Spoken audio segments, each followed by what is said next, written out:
నేను ఎప్పుడు ఆడపిల్లలకు గానీ మగపిల్లలకు గానీ చెప్తాను, అరటి పండు తప్ప అరటి పిండే మనకు ప్రయోజనం లేదు. పిందెగా ఉన్నప్పుడు దాన్ని తెంపేసావనుకో అది పండు అవ్వదు. పండు అయ్యేదాకా వెయిట్ చేయాలి, అప్పుడు పరిపూర్ణత. ఇప్పుడు ప్రేమ అంటే పెళ్లి కోసం అనుకుంటే, ఇప్పుడు పెళ్లి ఎప్పుడు చేసుకోవాలి? నువ్వు 8వ తరగతిలో పెళ్లి చేసేసుకుంటావా? చేసేసుకో పెళ్లి, 8వ తరగతిలో పెళ్లి చేసేసుకో, అడుగు తిను. ఇప్పుడు 8లోను 9లోను 10లోను పెళ్లిళ్ళు ఏంటండి?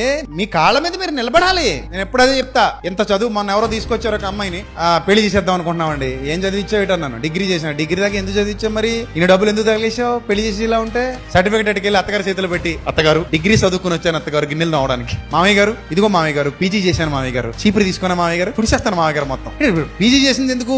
డిగ్రీ చేసింది ఎందుకు కదా? నీ భర్త సరైనోడు కాకపోతే నీ కాళ్ల మీద నువ్వు నిలబడగలిగే సామర్థ్యాన్ని సంపాదించుకో. గుర్తుపెట్టుకోండి ఆడపిల్లలు, ఈ పిందెగా ఉన్న వయసులో 8, 9, 10లో పిచ్చి పిచ్చి ఆశలు వేసామనుకో, పిందె అక్కడే రాలిపోద్ది. నీ గుండె గీసి మూల కూర్చోబెడతారు. పరిపూర్ణతలోకి వెళ్లేంత వరకు మీకు పెళ్లి అవసరమా? చెప్పండి క్లియర్ గా. అవసరం లేదు కదా. ఈ వయసులో పెళ్లిళ్ళు ఏంటండి? ఈ వయసులో ప్రేమలు ఎందుకండి? నాకు అర్థం కాదు. సో అందుకే జ్ఞానము గలవారిగా మెలగండి. దురాలోచనలకు దయచేసి చోటు ఇవ్వకండి. ఈ వయసు సరైన వయసు కాదు. ఏ వయసులో జరగాల్సింది ఆ వయసులో చేయాలి. ముందు నీ పాదాలు స్థిరంగా నిలబడ్డాయా లేదా? జీవితం పట్ల అవగాహన వచ్చిందా లేదా? కుటుంబం యొక్క విలువలు తెలుస్తున్నాయా లేదా?